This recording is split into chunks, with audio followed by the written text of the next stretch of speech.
ওম নমঃ শিবায়।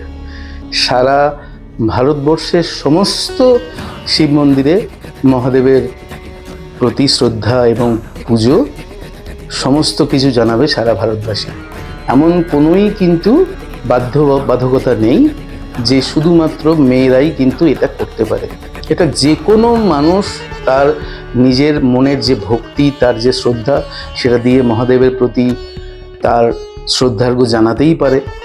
কেউ উপবাস করেও করতে পারে বা কেউ নিরামিষ খেয়েও করতে পারে। কিন্তু এই যে দিন, এই দিনটার মাহাত্ম্য হচ্ছে, এই দিন মহাদেব এর মাথায় যদি 4 প্রহরে জল ঢালা হয়, তার একটা পুণ্য ফল অবশ্যই আপনারা পাবেন।